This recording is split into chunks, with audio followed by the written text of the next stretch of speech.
What's going on, my ones and ones viewers? It's that time of the month again! Now what you're thinking. Anyway, it is time for the Horror Pack Blu-ray unboxing.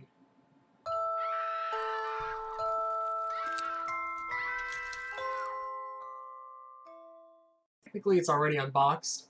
I just haven't seen what's in it. This is open. I didn't see what's in it yet. Let's find out now, shall we? Tab backwards. Can't see. I can't quite see what's there. Up first. I didn't even see what was in the reflection on the, in the video there. I'm learning. I'm getting smart with this. All right. What's up? We got mirrors. When a young woman is brutally murdered in front of a mirror that is a portal to the world of the undead, her spirit goes on a murderous rampage. One by one, she stalks the men and women responsible for her horrific death, exacting bloody revenge by dismembering and eviscerating the guilty. They can't run, they can't hide, they can't look in the mirror. I saw this. Wasn't quite impressed. Wasn't a bad film, but I don't know. I just wasn't a huge fan of it. I don't even really remember much of it. I'll have to watch it again. I wish I could comment on it. I saw it. Dana and I went to the movies to go and see it, and damned if I can remember it. Oh! Mirrors 2. It's Mirrors 2.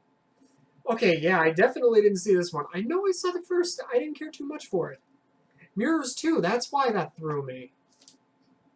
Unrated. Oh, okay. Well, I guess we will watch it then and check it out. And this one, the artwork looks familiar. Psychos. When three young women receive shocking videos anonymously, a nightmare is reawakened that ignites a thirst for bloody vengeance. They embark on a journey to locate a house of terror, a sadistic captor, and to discover the truth behind their dark past. But the most shocking revelation of the chilling tale is the identities of the victims. Alright, so the Horror Pack Limited Edition. Okay, this is the limited edition, which is why I don't remember the film. What the hell was it? It was... The artwork is reminiscent of... Oh, fuck, it was like Psycho or American Psycho. There was a woman on the front, something like that. And she had a butcher knife to her back. I think it was like a Psycho or Psycho spin-off kind of film. It's going to bother the hell out of me. If I figure it out, I'll put the picture on or something. So you guys know what the hell's going on. And up next... Is this on my Netflix queue? I know I've seen this. I wanted to see it for a while. The Boy. It looked interesting.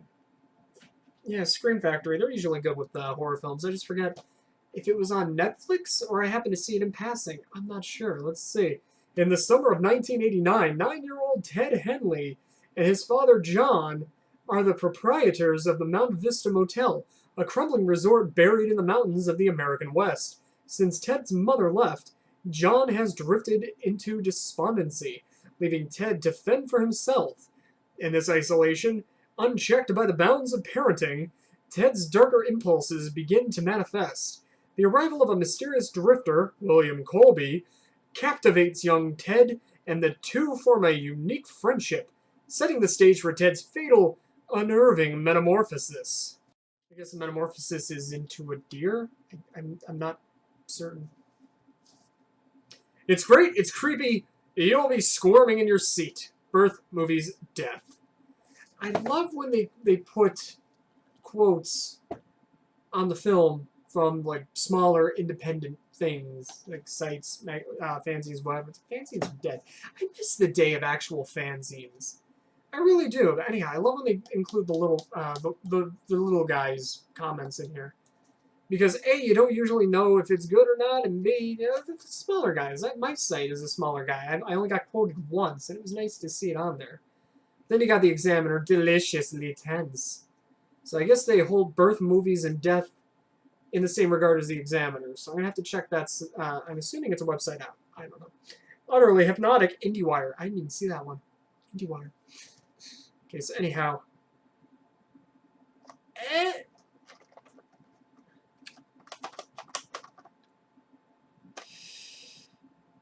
Guys. Wolf Creek 2. Lured by the promise of an Australian holiday, exchange student Paul visits the notorious Wolf Creek crater. His dream outback adventure soon becomes a horrific reality when he encounters the site's most infamous local, Mick Taylor. When Paul attempts to flee, Mick pursues him across a hostile wasteland and eventually drags him back to his underground lair.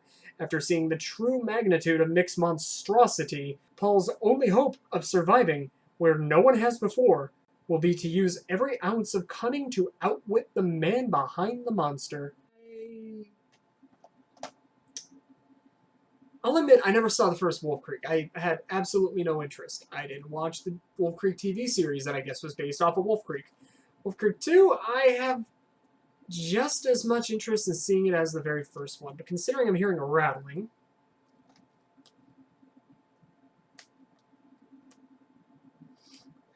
I got nothing to open it with! I got nothing to open it with. Steady stab stab. If that fell, I wouldn't have had anything to actually open it with. Okay. Again, moment of truth.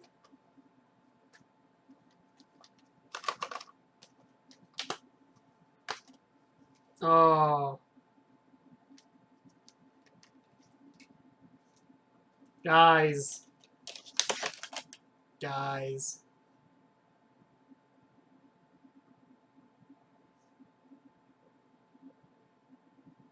A few scuffs.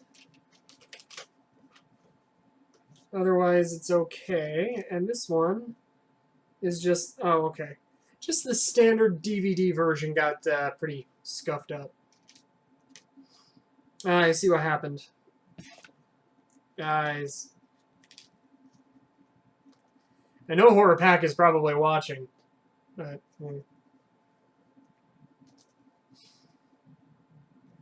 I'd be a little more annoyed if it was the Blu-ray one, and if something I actually gave a damn about.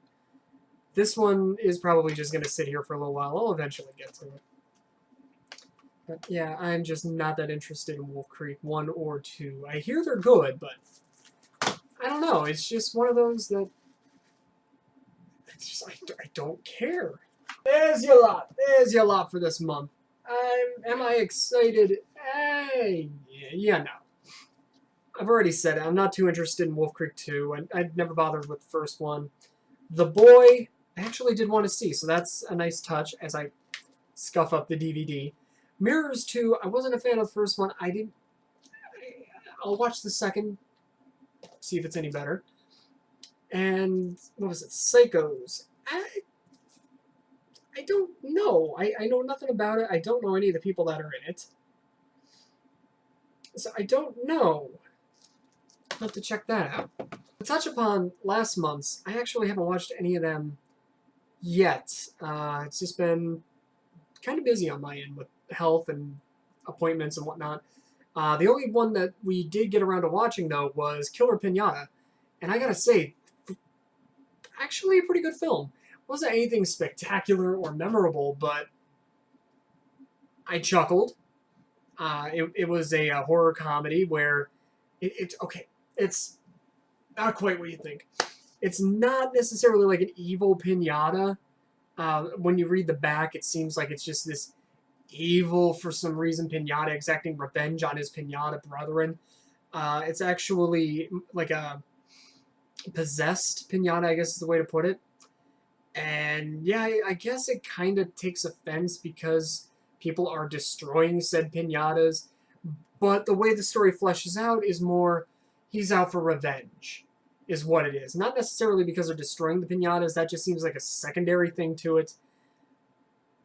But it was still done very well. I enjoyed it. It was well-paced. Some of the humor was a bit dull. I thought the latching on to a penis at one point. I chuckled at first, but I sat there as more of a, what the fuck? Why did it go that far? Why? Just the reactions, this makes no sense. Well, why is he acting that way? Why? But either way, it was good. I enjoyed it. The death scenes were pretty good. It had a bit of a a hint of Poltergeist with the one store owner, I guess she was, older lady trying to stop the evil pinata. I love the scene when she runs up to, I'm assuming it's just a random outdoor gathering, and she sees a similar pinata and just goes crazy on it, and everybody looks at her like she's crazy. That I chuckled at the most. I liked how, even though it was a very confined space, they shot in a few spots, like a small store, something going on, I guess, like a public area out in town. But for the most part, it was just shot in a house, in the backyard, in a tool shed. But it never felt like you were trapped and confined into it, much like in some other independent films, or even Evil Bong. Evil Bong 1, the whole film took place in one apartment, and it just got really boring. This one kind of explored the house a little bit to where you got to see various rooms. You didn't feel confined to one specific room or two. So I do appreciate how they kind of actually made it seem bigger than it was. Uh, it really felt more like a restricted Attack of the Killer Tomatoes style film. So if you haven't seen Killer Pinata yet, which I'm not sure if you are able to yet or not, I don't know how it works with these exclusives. It's actually a pretty good film. I would recommend it. If you're bored one night, you happen to see it, throw it on. I've seen a lot worse, I've seen better, but I mean, it's like a middle ground kind of movie where you're not going to regret watching it, but you're not going to sit there and go like, oh my god, greatest film in the entire world. That's all I really got to say about it. It's the only one I've seen so far from the last month's horror pack, but it's one I do suggest you check out. It was pretty good. So, all right, until next time, or until I decide to do another vlog like this, I will see you all then. Got more gaming stuff to do. Feeling better. That's all that matters. Take care.